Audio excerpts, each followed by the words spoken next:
All right, testing, testing.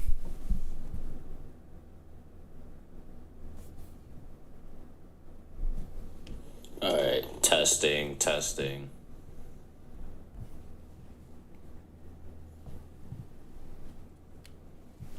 All right, testing, testing.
All right, we got some chicken nuggets.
All right. All right. This is gonna be interesting. All right. All right. I had my stream playing in the background, but I'm pretty much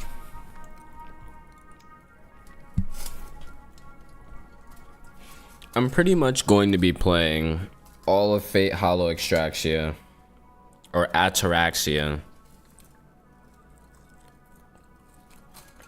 on stream and uploading it so that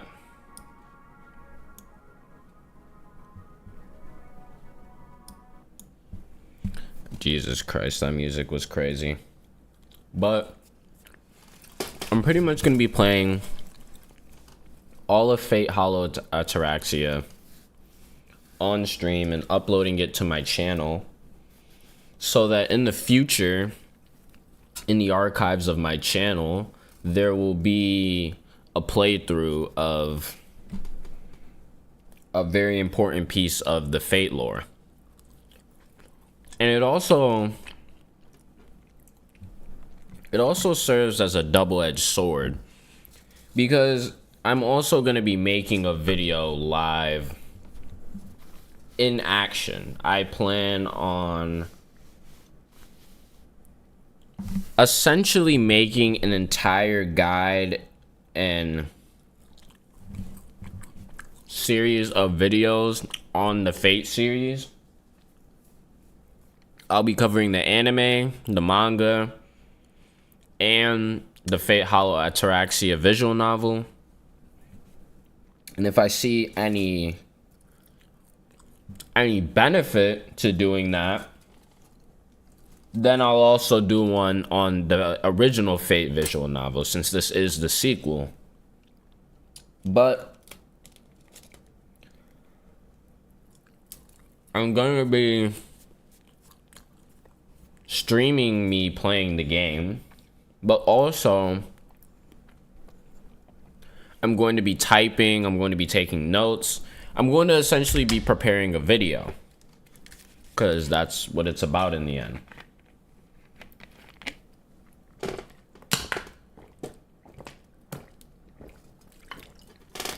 So these streams will be up forever.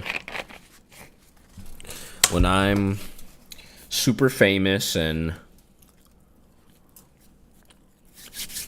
rich and clouded and whatever,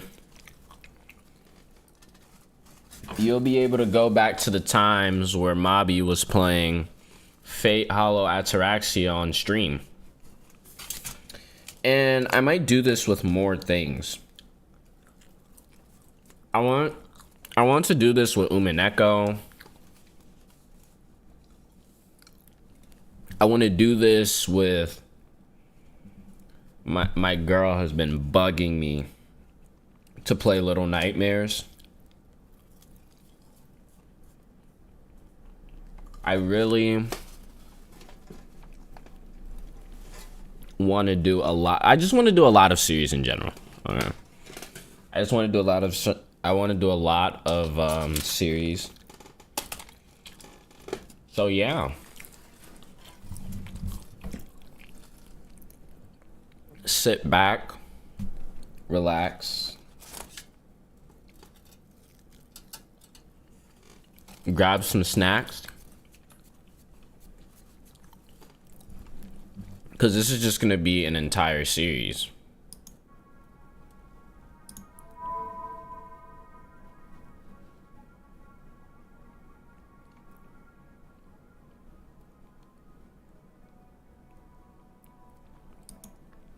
Mini games. We'll come back to that. Also, you won't be able to hear anything because of copyright issues. And I do not want to get copyrighted on these videos. I want this to be on my channel until I eventually retire. So I don't want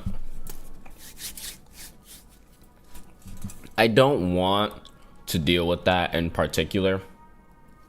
I already have. Getting a copyright strike is not fun, doesn't feel good. So really, I'm just not gonna play the audio. You'll still be able to see what's happening on screen,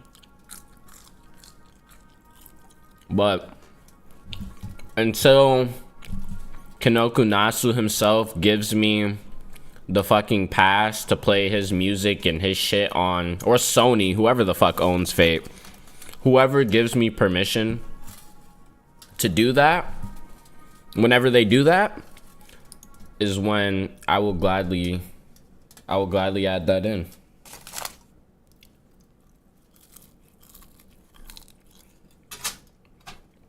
Also, I'm eating while doing this, so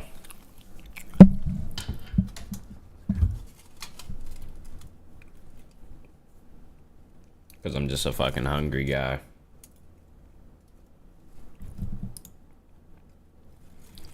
He said he was afraid of the night. Hold on.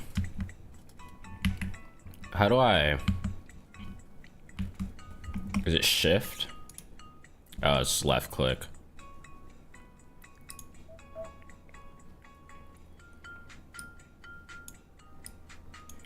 I'm just gonna turn these down a little bit.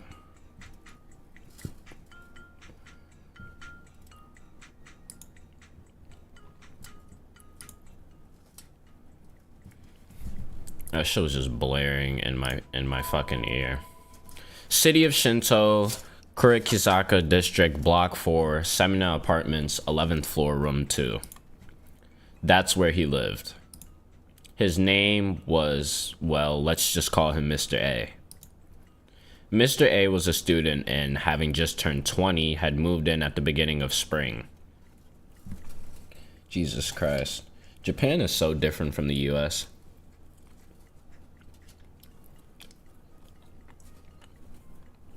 I lived alone at 16.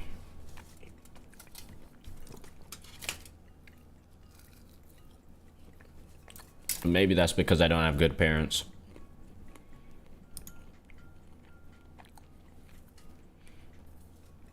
This was the first time he ever moved, the first time he ever lived by himself, and the first time he was in an unfamiliar neighborhood. While Mr. A, an introvert by nature, still felt lost, he was adjusting to life in Fuyuki gradually. Mr. A was comfortable being alone in the first place and never seemed to care much about having few friends or living among strangers. Rather, he preferred things that way. Mr. A, who would shut himself in his room, apparently liked not having his new life disturbed by anyone, be it friends or family. Mr. A was satisfied with his life, except for two things. The long, long hallway leading to the entrance and the hopeless thoughtlessness of the family that moved in next door 1 month prior. What was What was unsettling him began since he moved into the apartment in spring. What his parents had set up for him was XXX yen monthly. I'm gonna assume that's just like a number that we're not supposed to know.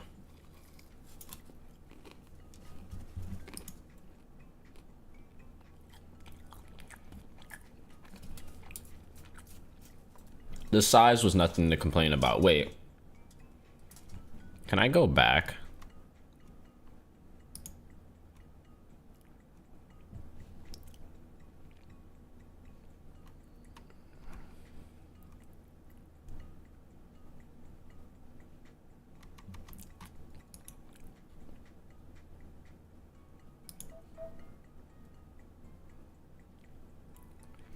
Jesus Christ. A 4-bedroom apartment. I'm curious. I want to see this.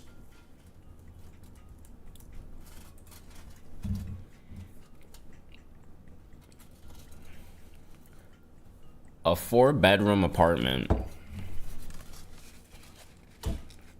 because I live in Virginia. A 4-bedroom apartment is about $2,000.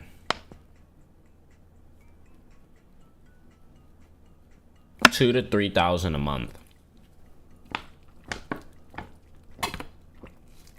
His family wanted him bad. His family wanted him gone so bad, they went out of their way to buy this nigga a 4-bedroom apartment.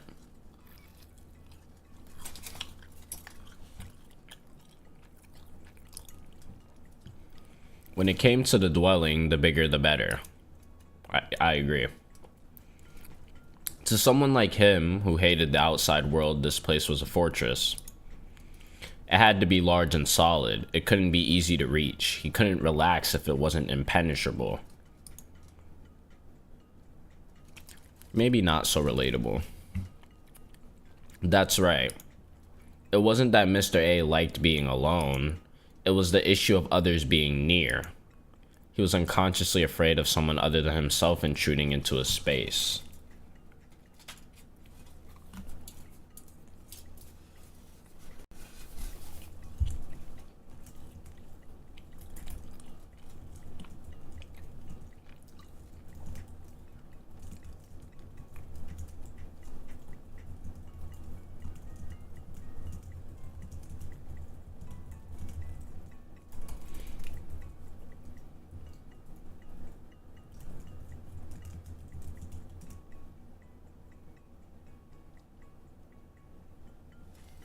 Oh, jeez. Can I take screenshots? I believe I can, right?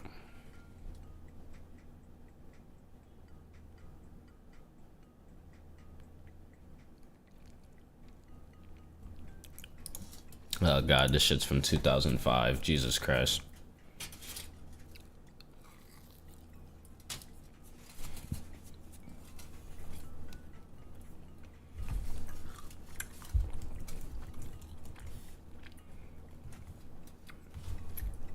I need this passage.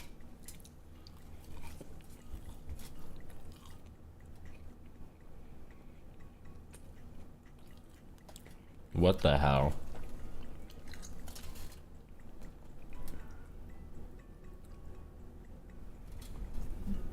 Hold on. I don't even have a fucking print button on my keyboard.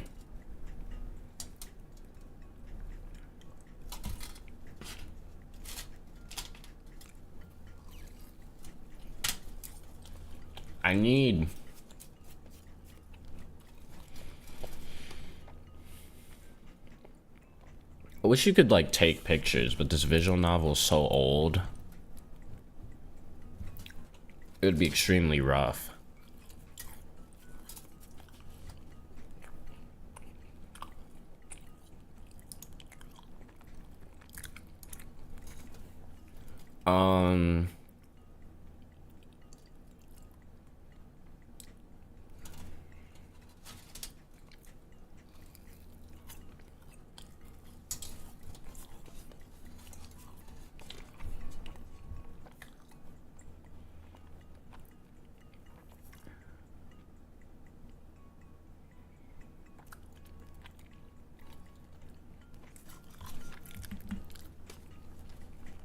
I did not mean to do that.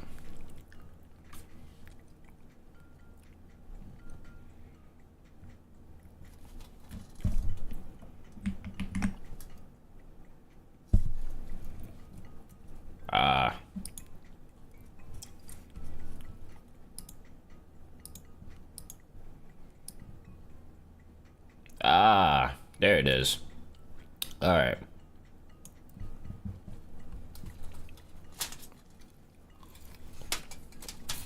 It's 3 straight minutes of me trying to screenshot the screen.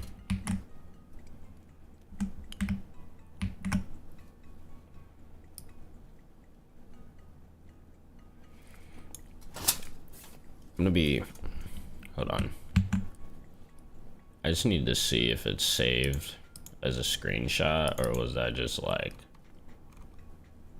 was that just some fucking,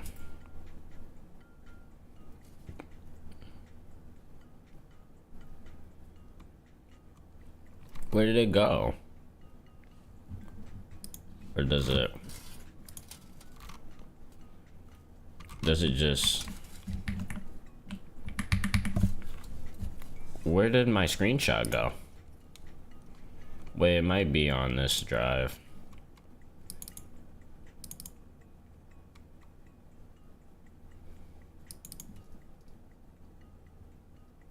No. Oh, here it is, yeah. Alright, makes sense.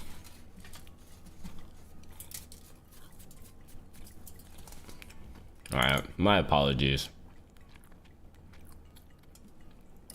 I really wanted to figure that out because I do want to save some good passages, or passages I think mean more.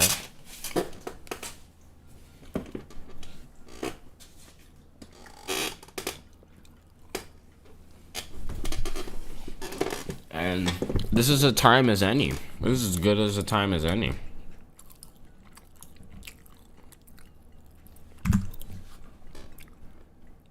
Jesus Christ. I mean, I guess it doesn't matter, but... Alright, we're back.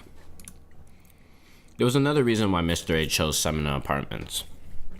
I mean, did he really choose them, or did his family choose it?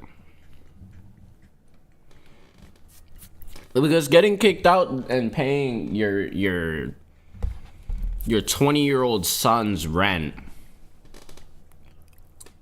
of $4,000 a month is insane.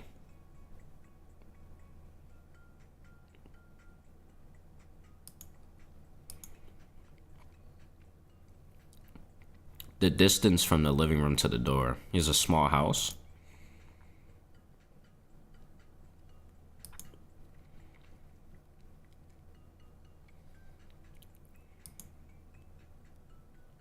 Neither storage rooms nor bathroom along the way.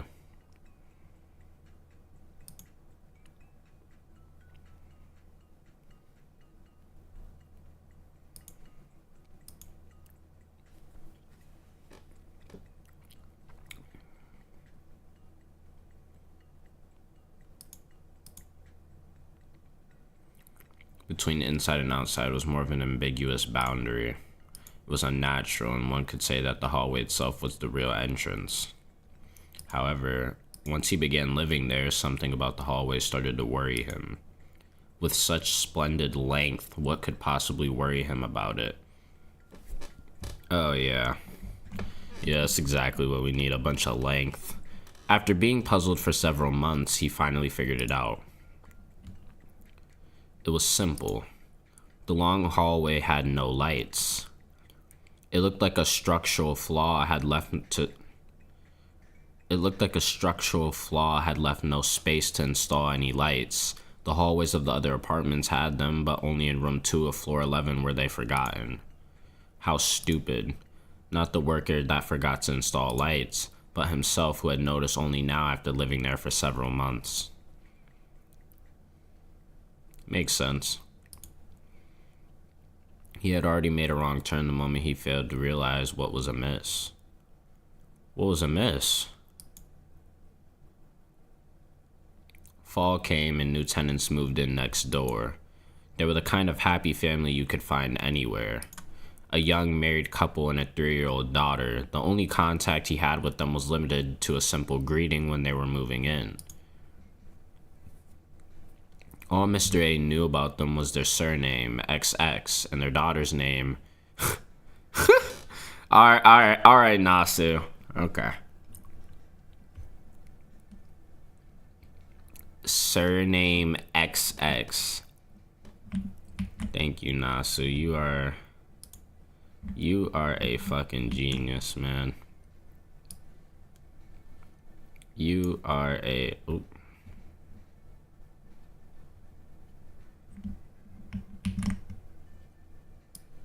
Sorry, I just want to screenshot this. Alright. Semina Apartments is an L-shaped building with only 2 apartments on each floor. At the center is the entrance into the building, and each apartment occupies the entire horizontal or vertical part of the L. At the entrance, there's a door leading to the elevator and the emergency stairwell. Sometimes Mr. A would meet the XX couple at the entranceway, but on rare occasions he saw whatever the fuck that is alone by herself.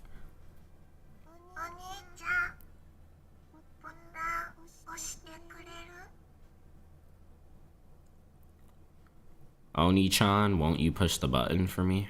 Oh yeah.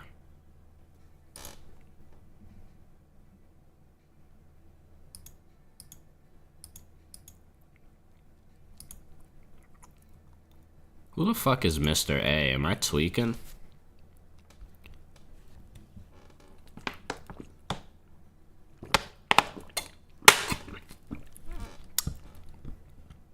I don't want that to...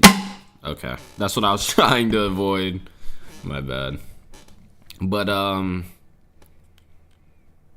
Mr. A must be a new character. Because I don't remember anyone's name starting with an A in the original Fate. As a matter of fact, a majority of the characters in Fate's names start with S. So...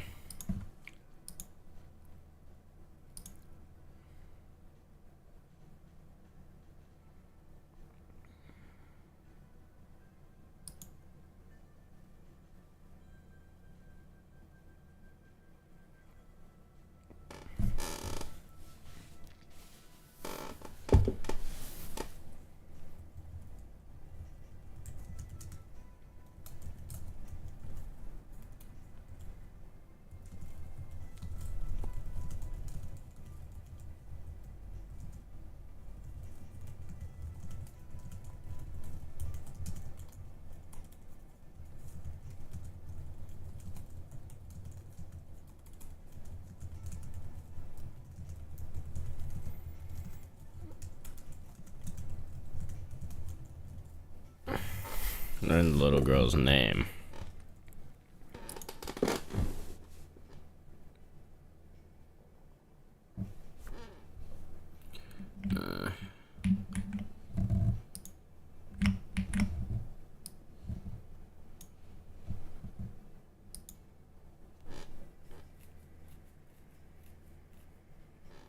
I'll say it again. Mr. A was an introverted young man. I really like how Nasu...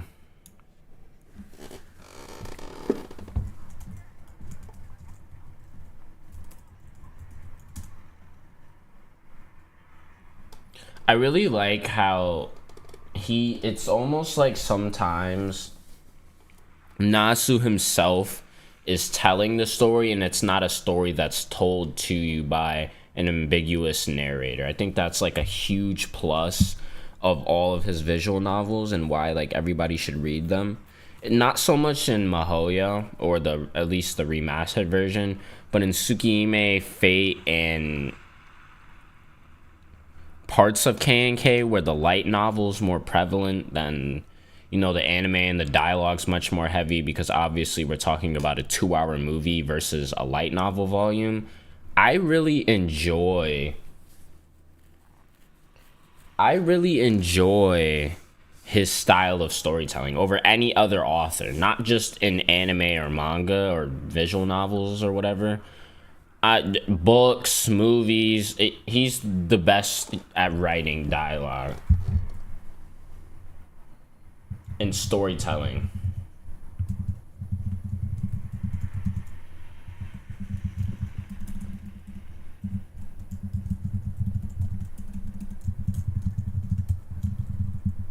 All right.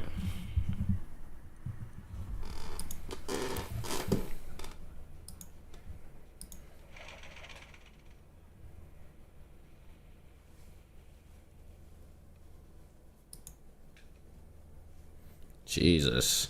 A woman screams that can only be described as shrieking.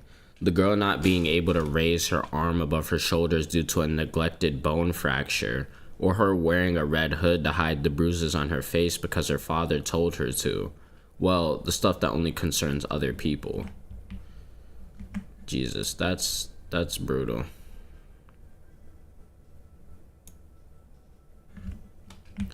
That's fucking brutal. That is fucking brutal.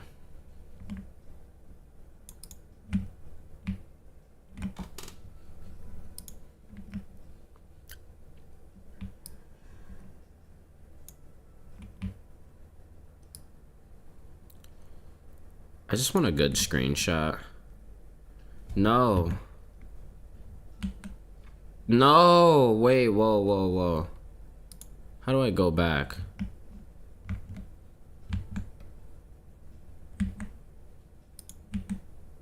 No. No.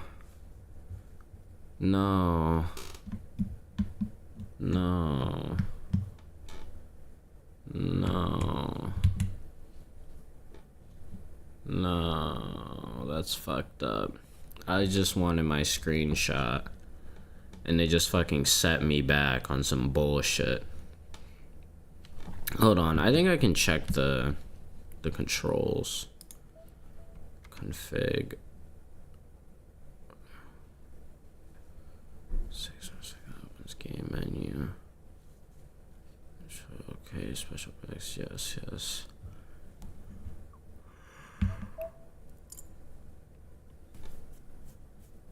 Hold on, give me 2 seconds.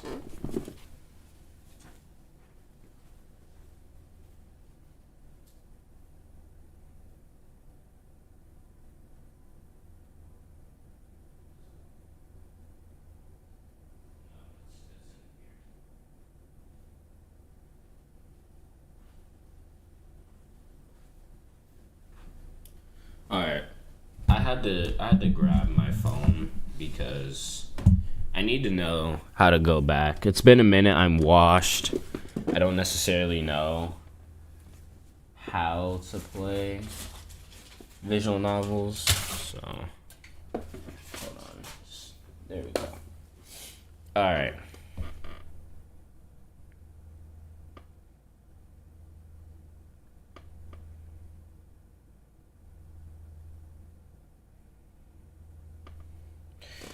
Alright.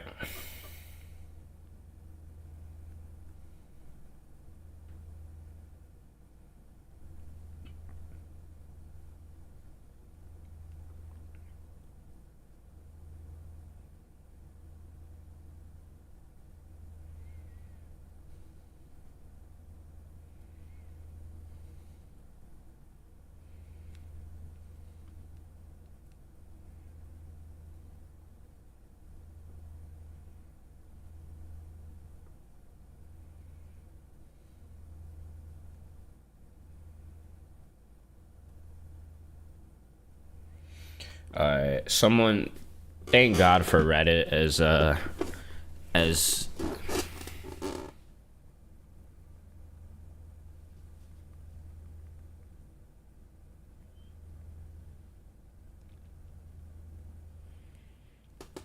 down. It's down, the down arrow.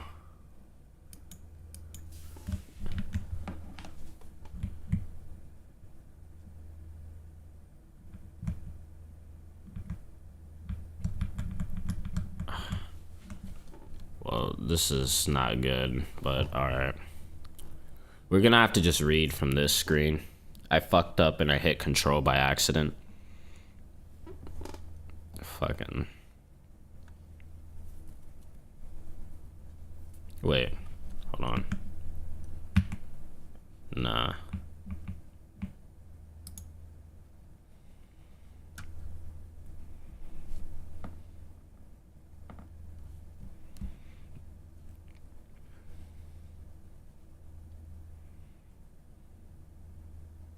Man, alright.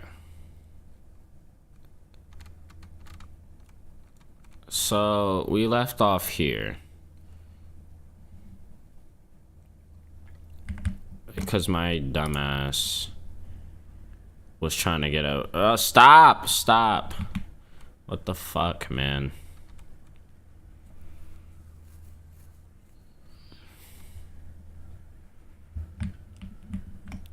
Alright, I don't know why, like, Windows is so out to get me and just won't give me my perfect screenshot, but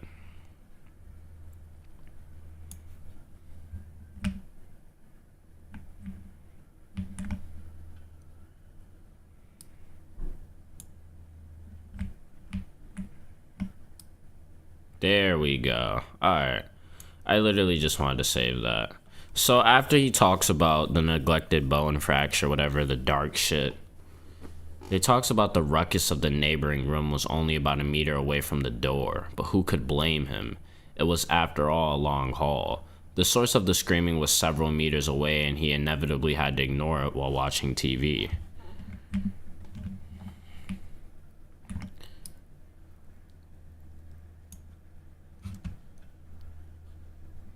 The source of the screaming was several meters, yeah. But on that night, it was especially loud, a blood-curdling scream.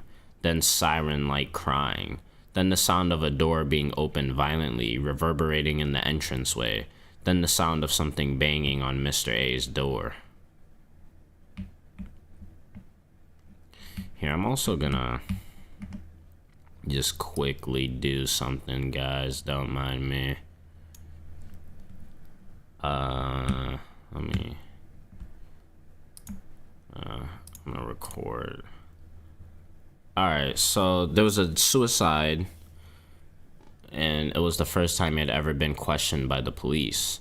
The night before, after having an argument, Miss XX blank murdered Mr. XX blank with a blade after slashing blank, her only daughter. Oh my god. Jesus Christ, bro. Jesus fucking Christ. Jesus Christ.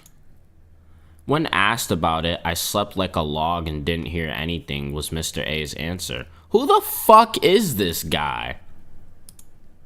The officer thanked Mr. A for his cooperation, was about to leave. As he was walking away, Mr. asked just one question.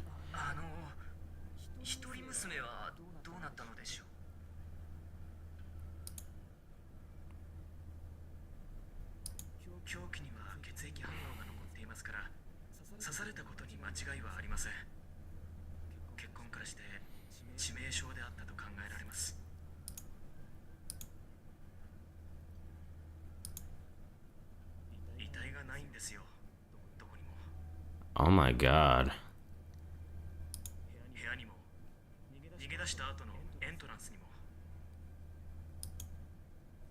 Jesus.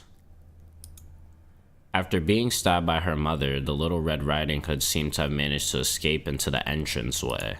At that point, however, the trail stops.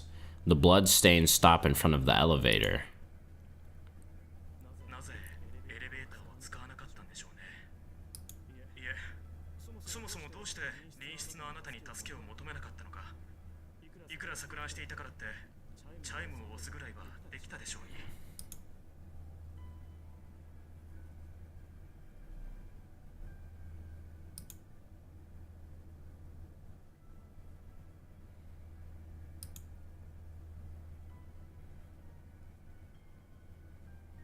Two o'clock at night, he pictured the little girl, escaped from her crazed mother, but unable to leave the entranceway, desperately banging on Mr. A's door on the verge of collapse with a tear-stained face. Jesus Christ.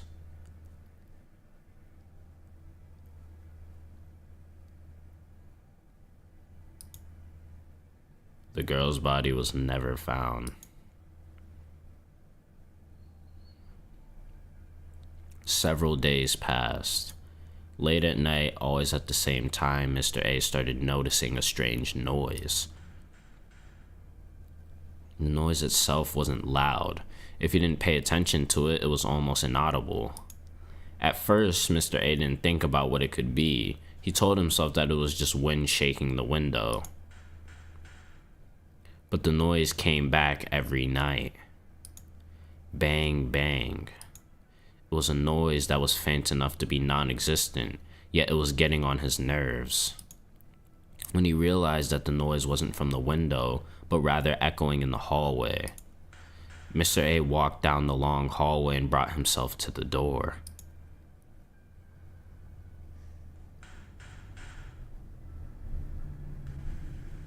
He asked who it was through the intercom.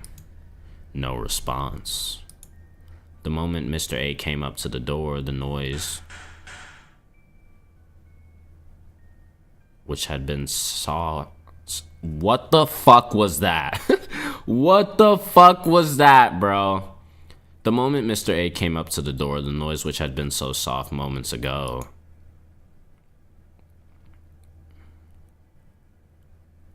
he looked outside through the peephole. A round, distorted view. Nobody was there, just a clean-looking entranceway. Nothing except red specks on the cream-colored floor that...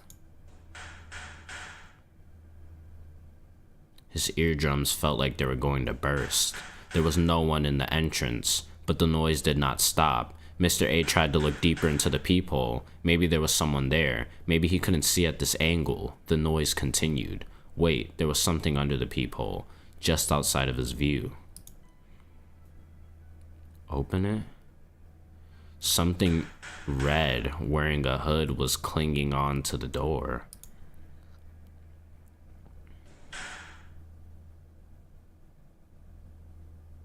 He ran back down the long hallway. The clock was showing 2 a.m. Those late night visits became a routine event. The noise continued every night. Mr. A never opened the door. Then one night, it happened again. It was insignificantly quiet. He could have just brushed it off as being a part of his imagination. But now it had been an unavoidable angst that had stained his brain, cutting away at his nerves like a blade.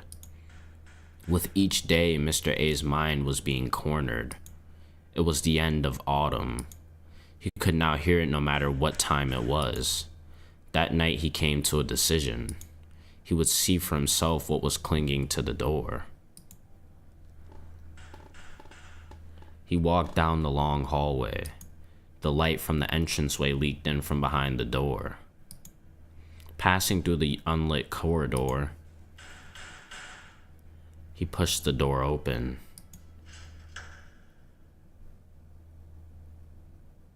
There was nothing there. There was no one there. That painful knocking that had been echoing in his skull was gone as well. Of course there was nothing. Something that ridiculous couldn't be true. There had never been any noise. There had never been a red hood. Ha ha. Laughter and relief mixed together. His chilled body rapidly regained its warmth. He had just been hearing things. Somehow it seemed that incident had gotten to him. Without realizing it, he had felt guilty and developed paranoia. But that was all over. It all ended the moment he opened the door. Phew. Wiping sweat off his forehead, he closed the door. Once he had locked the door, he raised his head. Before his very eyes. Down the long, long, dark hallway that he had been so fond of. His eyes widened. In the middle of the corridor, there was something wearing a red hood. A familiar dead body. It seemed to be pleading at him. Somehow Mr. A knew that it would be the last thing he would hear before his death. From within the darkness, its lips moved, like a watermelon that had been bored into with a knife. With a blood-stained voice, the Little Red Riding Hood spoke to him.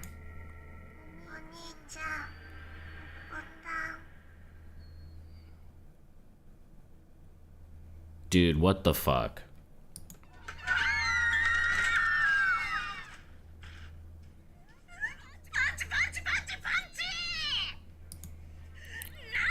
Alright, that was something.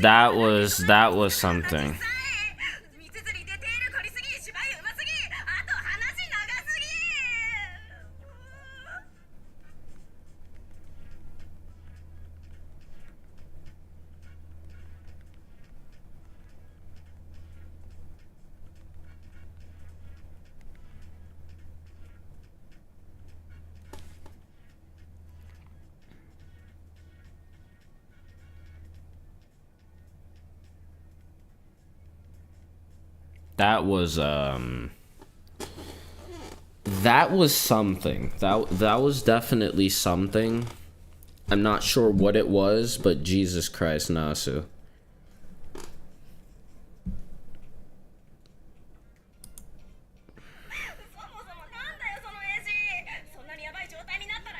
Oh, okay, she was telling a story. I don't think it's much of a story, though.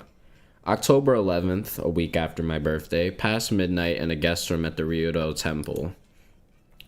Makidara Cade's shrieking voice resounds through the fall sky. Move, that's easy for you to say. Even you have been saying things like, I swear I'll leave that house for how many years now? It's the way people are. A little anxiety isn't enough to make them leave something they're attached to, you see. If everybody would move just because of one little ghost, there'd be nobody left on this island by now. Those are profound words. Indeed, ghost stories are an inseparable part of our lives. Yo, is that low-key true? Is that low-key true?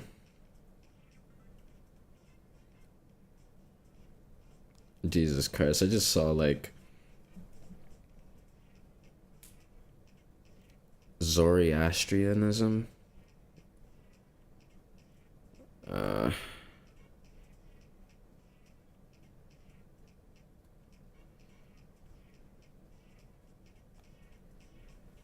Dude, that was fucking, I mean, Jesus Christ.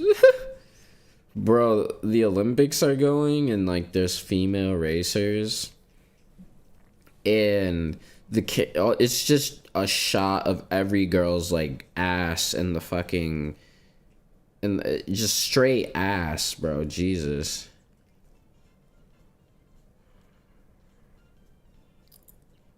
What the fuck?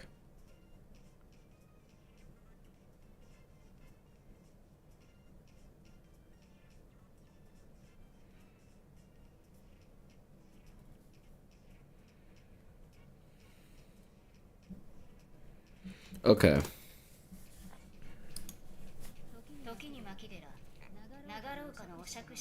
By the way, how's the geisha in your hallway? There isn't one. We don't have any noble folks like those. It's not like there's any water leaking into our hall at midnight even when it's not raining. And it's not like my ancestors were inland sea pirates either.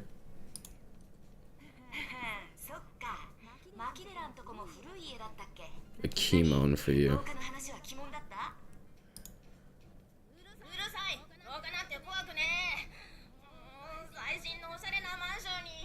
That's every American's dream. I want to move into a stylish, modern apartment. Okay, yeah, that was my dream too when I was...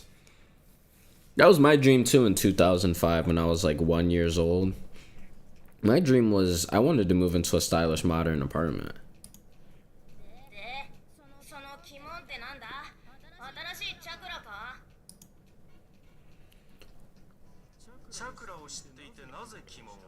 How can you know what a chakra is but not a kimono? Bad direction or bad omen. To be precise, it's the northeast direction. In other words, Rito Ise. Wait a fucking second! Wait a fucking second. I know who you are. I know who you are. You can't fucking fool me.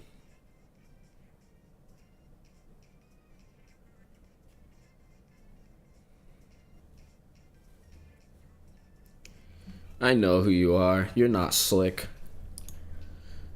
The son of Ryoto Temple's head monk and the president of the student council. Issei, who came with us as a supervisor in his official role, briefly glances at me. Oh, I see. You temple boys sure know this stuff. But no thanks. What I want to hear about is more of those cosmic kind of stories, not ghosts or that kind of stuff. Like, you know, a meteorite falling on Tosaka's place in the Edo period, or there being a huge cavern underneath Fuyuki. You know, stuff with realism. But I thought the story just now was quite realistic. I don't know. I don't know. I don't know. We're treading the line between realism and fiction here.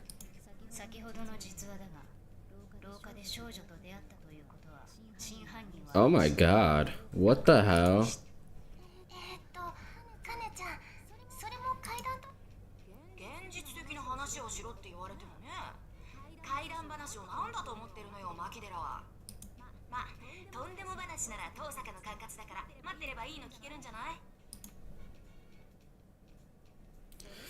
Oh my god! Look at her!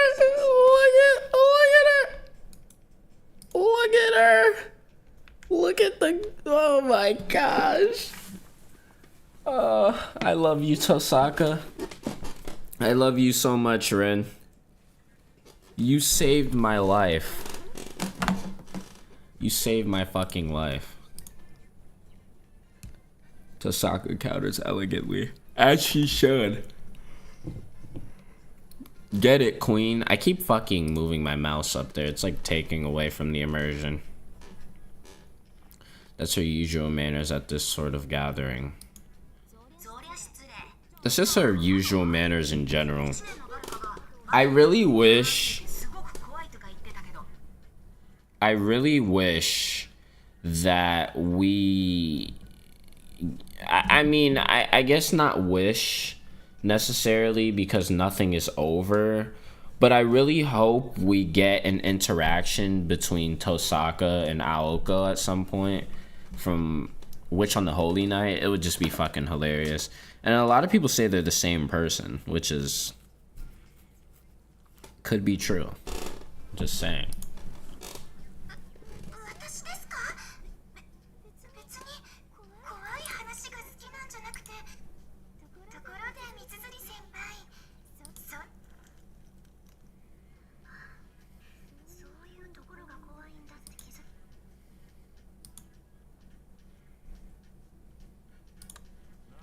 Of course they don't. I mean, look at Rin and look at Sakura. Would you be able to identify them as sisters? Because I would not.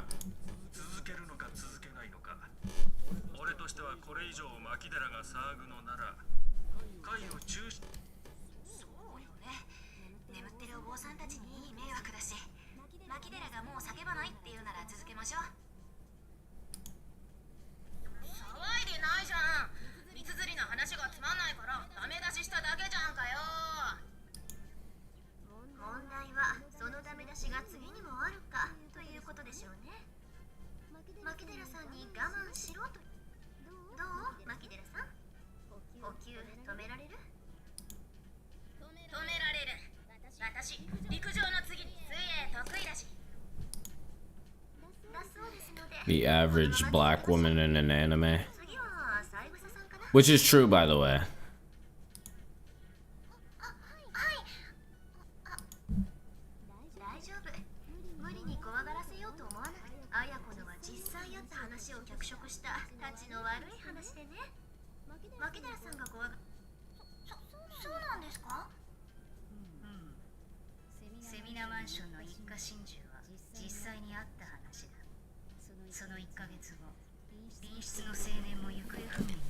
Okay, so it was a ghost story.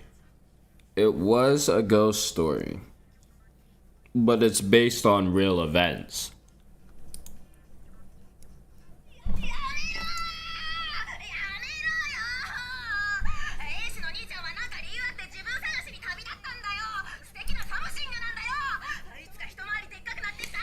I don't think that's what happened to him, sweetheart.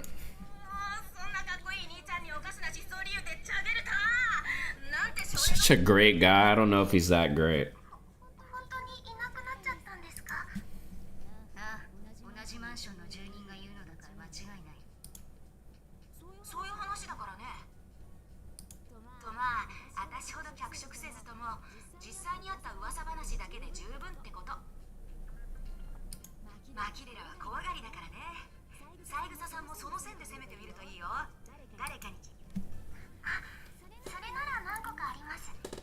The ghost in the window.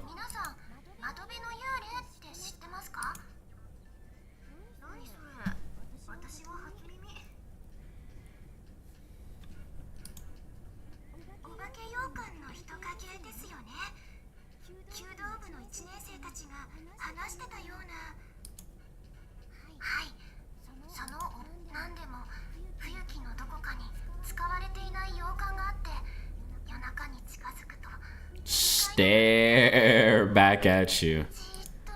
I love you, Kenoku Nasu.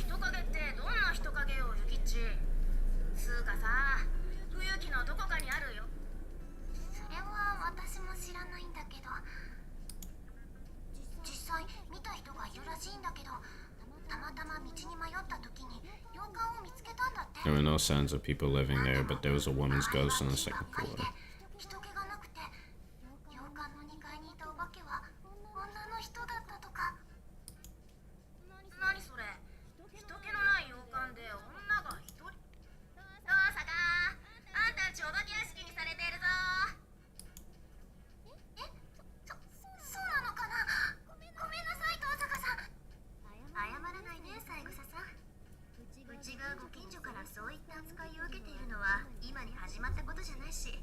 Baseless slander.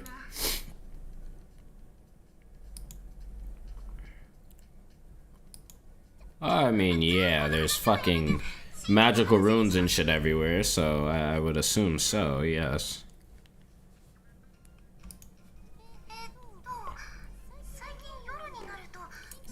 I've got to stop doing that. Hold on. Oh, wow. I didn't even mean to do that. That's horrible.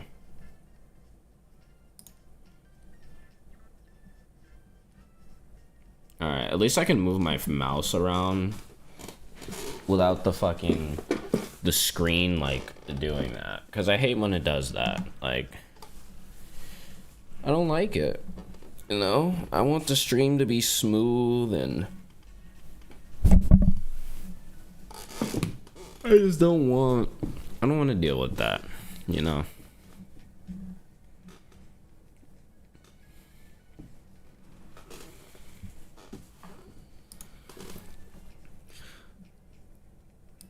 The crowd, I'd say that she's looking for witnesses.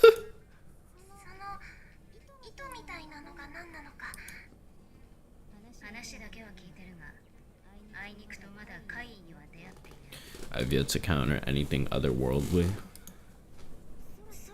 When you say sky, do you mean the evening sky? Wouldn't happen to be about a shadow on top of a center building.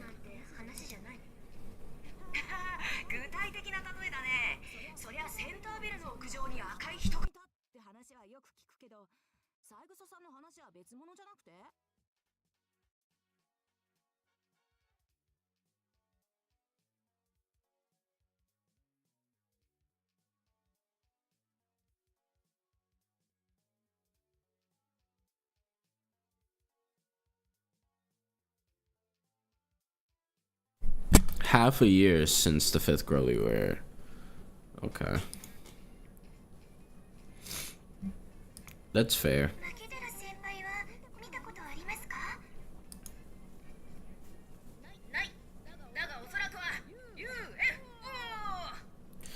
Jesus Christ, you ever get like a boner and you gotta like put ice on it, bro. That's how much it hurts, bro.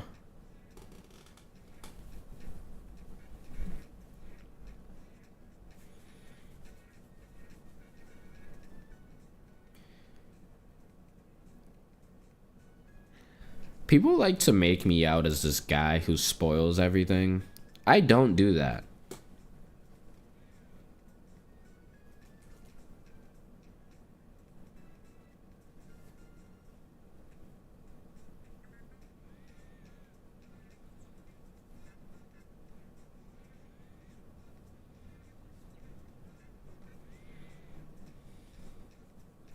Yeah, but do you ever just like...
Alright.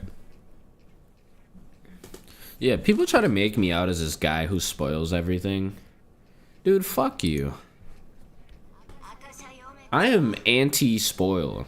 I'm an anti-spoiler. I do not spoil anything.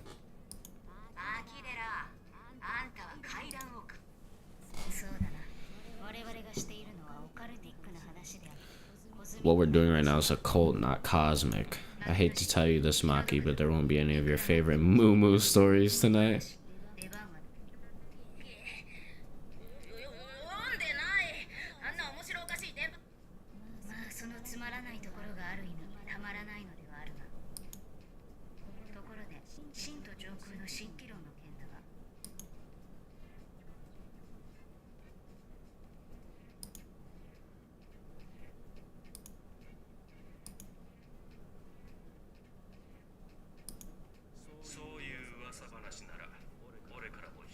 Here's one more for me.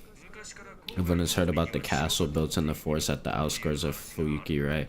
Seems like there's been a new addition to that story. When someone enters, spirits of the old Imperial Army materialize and send them off to the battlefield. After overcoming many obstacles, the heroes stay overnight at the Phantom Castle and are looked after by two maid sisters or something like that. Dude, that's... Oh my god, that's a... Oh, it's a Tsukihime reference right there.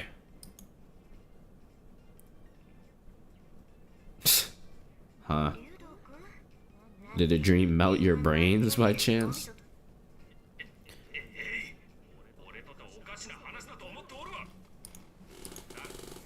Should go there yourself alone. So what does Emiya think about Ryota's tall tale? Misuzuri shifts the conversation to me. Up until now, I've been just an observer. Oh, well, I'd been keeping my mouth shut because I don't know how to comment on this, but... There's no way Issei would be making things up. Ryota Temple is close to the forest, so I may actually be there, surprisingly. It's not that I have no idea what it might be. Putting that aside for the moment, I feel bad about breaking the conversation, but I've got to go to the bathroom. Okay. Bathroom break, sorry. I'll be coming back without you guys realizing it, so just go on. Oh, that's fucked up. I'll be there to scare Makidora when you get to a good part.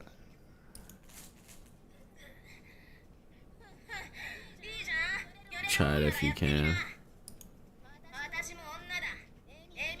What does that mean? I'm also a lady, I can't lose to Emiya. Oh, I guess she's saying she's also a girl. I mean, barely. You barely make the cut. But you made it.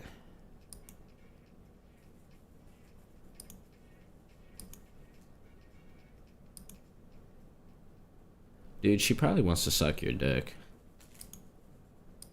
It's chilly outside. The night air in the mountains is cold and crisp, unlike in the city.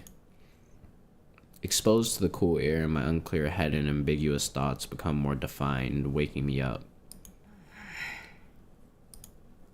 Looking up at the night sky, I let out a heavy sigh. I've already walked some 20 meters away from the warmth, huh? It's not every day that I find myself trying to think about something for no reason in a temple's passage. Now then, what should I try contemplating first? Maybe I should try organizing my thoughts on how things ended up being like this. Speaking of things happening to me recently, there's the story of today's training camp. It involves the upcoming cultural festival, Sakura, who was working hard as the captain of the archery club, Mitsuzuri, who was looking out for her, and the strange relationship within the track and field club. At the end of a complicated argument, little by little, a training camp was being set up for the cultural festival. Issei offered the location, and I was invited as hard labor. Basically, I am in charge of the food. Better get to cooking, Shira. Life's as hectic as ever, but at least things are peaceful. 6 months ago, there was a battle for the Holy Grail with all the consequences. In that battle, something was lost and something was gained. It's been enough time to look back and reflect on those events. I've settled down. The Holy Grail war is a thing of the past. There's no reason for another conflict to spark in Fuyuki. The Holy Grail is gone, the servants have vanished, the dead won't return, and life continues without problems. There's no need for these days to change. The factors linking them together are almost all there. Linking a similar tomorrow with yesterday and enjoying the slight changes is the proper way of life for a person. I like that. I'm gonna screenshot that.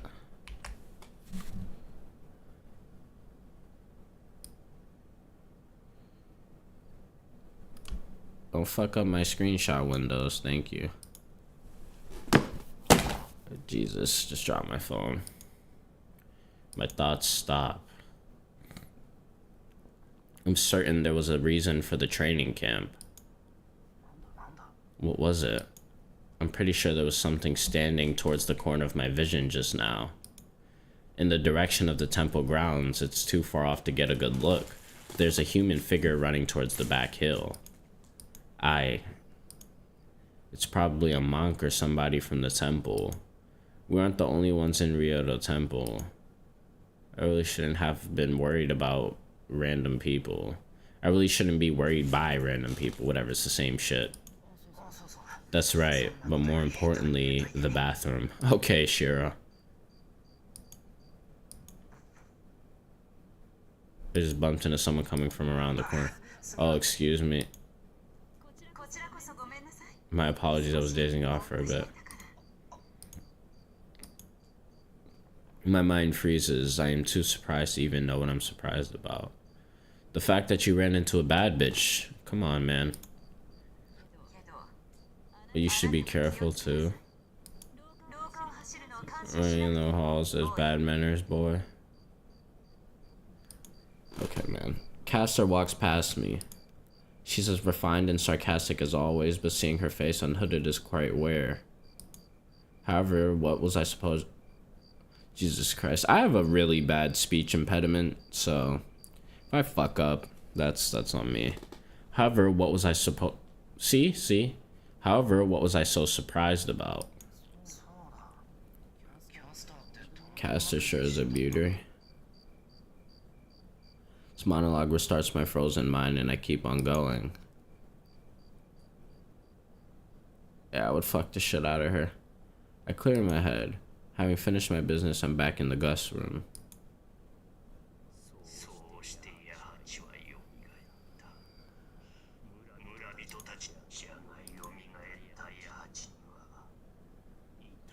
No arms, no legs, no entrails, and no brain. To get replacements for the missing parts every night from the captured villagers she locked away, she would... Issei's eyes are gleaming. I expected no less of the son of a monk. When it comes to graveyards, corpses, and karma, he has no rival. It goes without saying how Makidera would react, but the ghost story expert Himuro, Musuri, and even Tosaka are all silently getting ready for the conclusion. Also, I'm tired as shit. I'm running off of like 0 hours of sleep. So I'm also like... I'm fucking up words. It is the same with everyone. Hold on, there was something weird just now. Kuzushi Sensei is also quietly listening to Issei's story. Why the fuck is this guy here? Our brave leader, Fujini.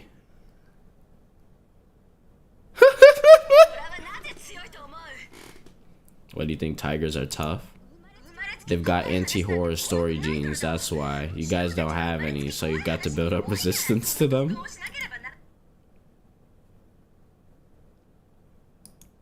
think this is what they call abdication of leadership. I think so too. But since she couldn't let a meeting of a crowd of young people in the dark go unmonitored, she asked Kuzuki Sensei to take the reins of authority. Well, for someone who saved the world, Shiro should be able to do whatever the fuck he wants. And so the dead Yahachi gained a mind. Alas, by the time Yahachi could finally call his mother's name, she had passed away. The black arts had consumed his mother. Yahachi was saddened. He could no longer feel so much joy over living once more. All he had was the grief for the mother who withstood such agony to revive him. Yahachi would attempt to resurrect his mother just like she did him, but no matter how many times he tried, he failed. His mother took. No matter how many mountains of villagers flushed, no matter how many lakes of blood he used, his mother would never be revived. Why?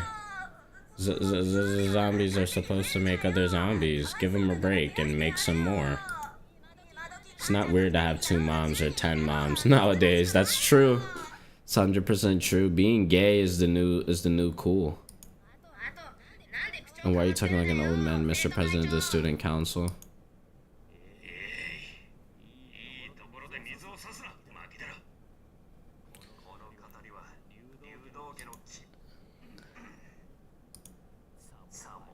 There was truth that Yahachi and his mother were different, and it was problem of the boundary.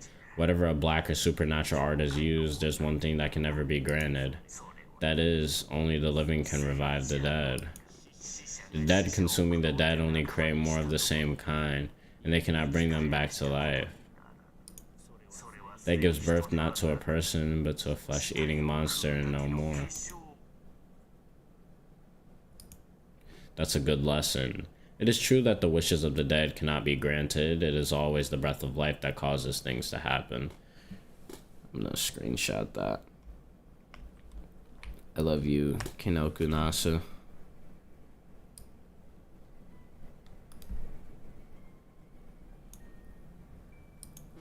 Even if the deceased were to be granted life once again, without a doubt, the dead cannot ever bring back the dead.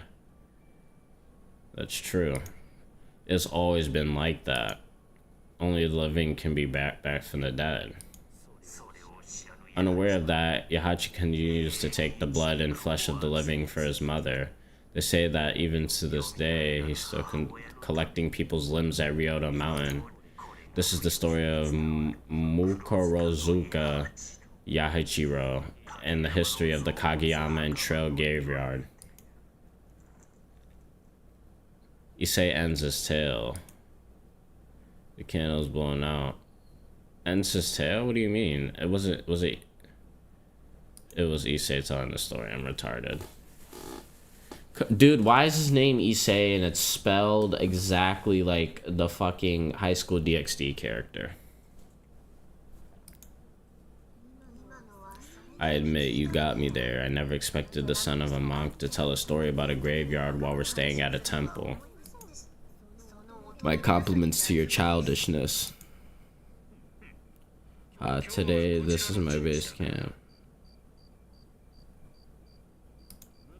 To annihilate the infidels, I'll use whatever I can. Who's next? The staple of camping trips, ghost stories would go around in a circle. Until it got to Shiro.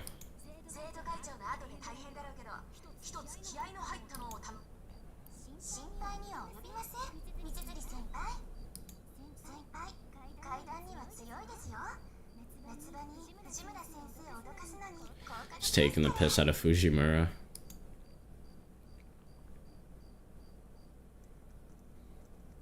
Everyone's eyes focused on me.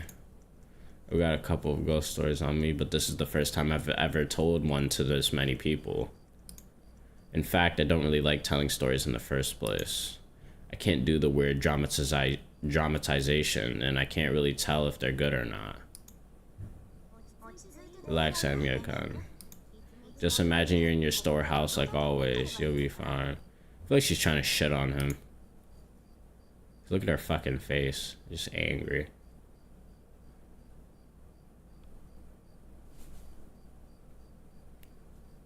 Alright. I am literally like dozing off. Not because it's boring. I'm literally like super sleep deprived. Jesus. But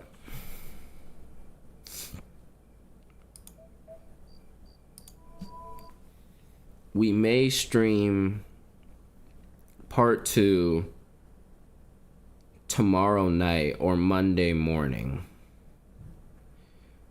But I did just want to do a part 1. This is going to be a series. It is definitely going to be consistent because I want to do a very big video on Fate Hollow Ataraxia, which is why I started recording and I'm screenshotting and I'm writing things down so that when I go to write the script or I go to just record and just do it off the top of my head, I am fresh with ideas. But that's pretty much gonna do it for this stream. Like I said, part 2 will be coming Monday morning or Sunday night, which is like, 2-3 a.m. I like streaming at that time. So yeah, guys, thank you for watching. If you stopped in by the stream just to hear me do some narration, thank you for that. And until next time, peace.